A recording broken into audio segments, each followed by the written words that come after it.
It's fine. But I got to keep my head down, right, with this. You don't have to look down. Just don't hold your head up real high. Both you are painful right now. By the way, you're making it hot in here if you don't shut that thing off. You're going to go, oh, why am I so mean to her? I'm Todd Duff with Innovations Branding House. I'm the owner. And I'm Brittana Finke with Innovations Branding House, and I'm in new business development. And if you watch our videos, it's been a while. It has been a while. We didn't take a break because of COVID. Forced break. We took a forced break due to fire. And if you follow our stuff, you might be tired of hearing it. Or you may not know it all, so that's why we want to catch you up. Fire damage, water damage, they're gutting the entire building. In 3 weeks, we went to a new temporary location and set up above a great restaurant called Grill 211. Yeah. The most awesome part about it, too, is we're next door to a place called the Old Fashioned Cigar Bar. And they are kind enough to let us fire up a cigar and maybe do some videos over here. I mean, we're doing one, right? Right. So we'll see how it goes. But anyway, yeah, here we are. Yeah, super organic. No studio like you're typically used to seeing us in, right? No studio. No mics. We have no plan. No plan. And I'm just gonna move through it. Hit them with it. Because it gave us the opportunity to really take a step back and go, what content have we put out there? What do people really like? What do they enjoy? What do they learn from? Everyone knows that if you watch our videos, that we work for a marketing agency. He owns the agency, and I help businesses decide what marketing efforts or things that they need in order to help their business grow. So a lot of times in the past, we were playing around with content, right? We would go, we want to really give credible advice. We want to make sure that we stay on brand because that's important. We're going to keep the same thread of, we love to talk about psychology, right? I love human behavior. Human behavior. Yep. Psychology, history, some advertising, mix some of that in there with it. I'm sure you're going to see some magic sometime from him. But really the biggest thing people liked was when we laugh and when we take you through a journey. And we talk. And work through things or issues or whatever. Yeah. But not to say if you don't have marketing questions, throw them at us. I'll tell you what, here was my biggest problem. I wanted to go to every video. What?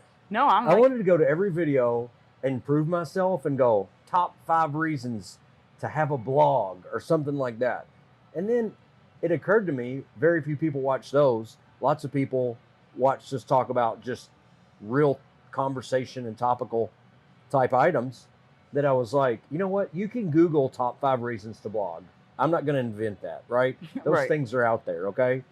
My problem was, I was like, I want them to know we're credible. Forget it. I'm not worried about you thinking I'm credible. We're credible. We made it through a pandemic. Our building burnt down. We're up and operational. We've been doing this for 22 years, 21 years. Like, forget credible. Now we're going to smoke. We're sitting in the office. And somebody said one of those, I don't know, just sayings. Like, I think Aaron said, like, the whole 9 yards or something. And I knew where that came from. And I said, hey, I know where that comes from. I said, where do you think it comes from? And he's like, football. You're like, football. I'm like, nope. Okay, so let's start. The whole 9 yards, where do you think that came from, Brittana Finke? Okay, well, if I know what it's not, okay, then let me just take a stab. What do you mean you know what it's not? Well, it's not football, you said. Are you sure? No, but you just said no. Okay, you were listening. Okay, all right. Sometimes. I would say maybe it came from a seamstress. Knowing it's not football, not bad. And it's a giant wedding dress then? Like maybe? A 9-yard wedding dress? That's 27 feet of a wedding dress. The veil thing, not the veil. The train. Train. Yeah. Yeah. Okay. Then that's good. Is it a good guess? All right, so whole 9 yards. Whole 9 yards. A belt for a machine gun that holds the ammo, the belt, in World War II, out of a plane or an M60 was 9 yards long, 27 feet. And so that's where that term comes from. let's give them the whole 9 yards. You think it's a football term, like they have 9 yards left? No, it was when Right. they first put that ammo belt in the machine gun, and they emptied that whole belt. Oh my God, Isn't that's that cool? interesting. Had no clue. So you looked up some. What'd you look up? That's a thing. It's as easy as shooting fish in a barrel. Is that's where it comes from, right? Yeah, that's what most people say, but here's what's weird. And I'm not sure. It just depends on how people say it. So Okay. I would be like, it's like shooting fish in a barrel, or whatever the country thing is, Right. right? Like shooting fish in a barrel. Well, then you say it's easy. It's easy as shooting fish in a barrel, which is the correct way to put it. What do you Right. think it means? So you automatically think, like, I don't know where it comes from, but you automatically think, like, if you were trying to shoot fish, and I don't know who shoots fish, when they're like, Somebody it's does. easy as catching fish in a barrel would make more sense. But because if you have a great big pond, like when I was a kid, I fished for hours, and we go, there's catfish in there somewhere, and we just keep casting. You can't get them. You don't know where they are. Now you go shooting fish in a barrel. You got those guys. You can just look down in the barrel and be They're like, wrangled up in there there. they are. This isn't going to be Okay. hard at all. Boom. But again, I don't know why we're shooting fish. You know, so your theory's good. Okay. They wrangle the fish up. Makes it easy. Like, it's like a no-brainer, right? So it is a history thing. It was Okay. before refrigeration time. So they would catch fish. They would put them in a barrel and Okay. store them there. Where's there? Like at the store? No, in the barrel. Where's the barrel? I don't know. I didn't go that deep Okay. into it. Do you want me to read All before right. they had refrigerators? Okay. And I'm assuming this is going to be people that may sell the fish or people that may keep the fish, and they got real big giant families, because back in the day people had big families, right? They put the fish in the barrel, and that's how the saying came to be, because when it was time to kill the fish, it was easy as shooting the fish in the barrel. Well, that makes sense. Right. So 'Cause it's they like can't not kill 'em. like they were out there fishing for the fish. So the So that's fish was hard. fresher then. Well, I don't know about that part Well, either. they're alive in the barrel. What makes sense? The whole baker's dozen. Like, Okay. we'll take a baker's dozen of cookies, and do you know how many that means? A baker's, okay, let me take a stab at it, because Okay. I think I remember somewhere deep back in my brain where I read something about it All right. sometime.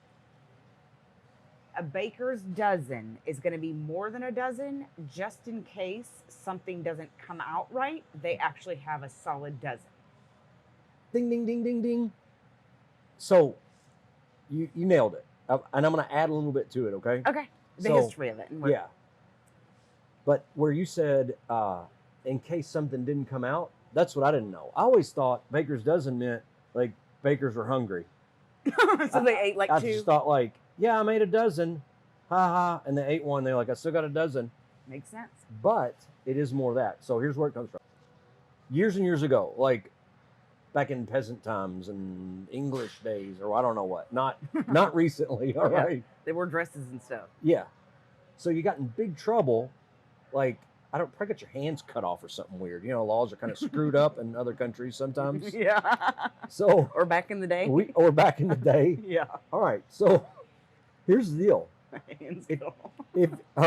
If you ordered 12 loaves of bread, then if you got 11 and a half, or you got shorted on the weight of the loaves, then they're like, the baker's in trouble. And so in order for bakers to not be in trouble, Okay. they made 13 loaves every time. Anytime somebody ordered a dozen, they made 13. That way they were well over. It was kind of like, So Margin a of dozen, safety. what? What is a dozen then? they eat loaves. Like a family goes, we need a dozen loaves. And I'm sure the loaves were like this because everything was smaller. And Oh, But like I'm not. Okay, they're like okay. little loaves. Like, hey, Okay. we need a dozen loaves. Oh, we they're need like a the dozen little biscuits. Loaves. Yeah.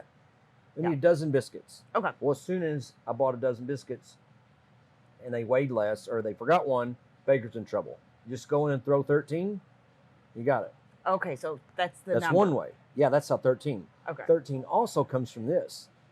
Pays the middleman. The extra one pays the middleman. So Oh. if some guy's like, hey, I got a bread business, Yep. and I sell bread to everyone, loaves of bread, then I go, I'll take a baker's dozen, and they make me 13, and I keep one for my family, and I sell 12. Okay. That's where it came from. drunker than a skunk. I always thought that stink ass spray made him drunk.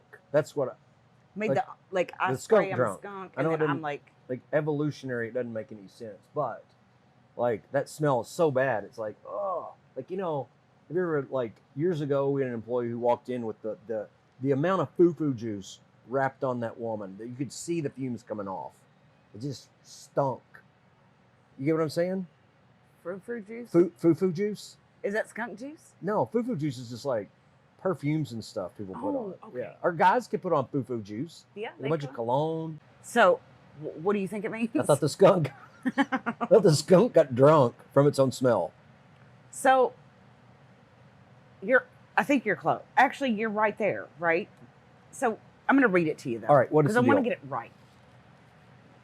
So, because it's recent studies. Recent studies show All that right. the stomachs of wild skunks show that they eat large numbers of insects.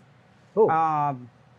Arachnids, particularly scorpions, All right. along with some roots and fruits. So, eating fermented fruit fallen from trees results in them becoming intoxicated in the wild. So, literally, they're drinking kombucha and they're getting drunk. So, the term, I'll be a monkey's uncle. Oh, So, wait. a monkey's uncle means that I'm the uncle, and my monkey is my nephew Isaac. Because He's a monkey. Now, that's beside the fact that he's like 5'8" and throws a probably 90-mile-an-hour ball on the baseball field. So he's very less monkey now, but in my mind, he's still a monkey.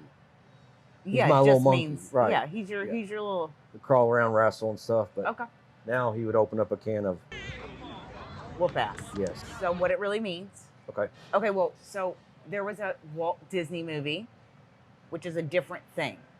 But the term originally came from, now look, what I read, I'm just saying. When Darwin's theory, so Yep. it was like, well, I'll be a monkey's uncle. Like, it's like that skepticism, Oh, that like, comes but like from that Darwin then. realization, like you're like, who would have known that? Or who'd have thunk it? Who would think that a monkey is Right, my that we evolved, right? bloodline. And it was that, well, I'll be a monkey's uncle. Who thought? yeah, And who would have thought that? And again, I hope we're right about these things.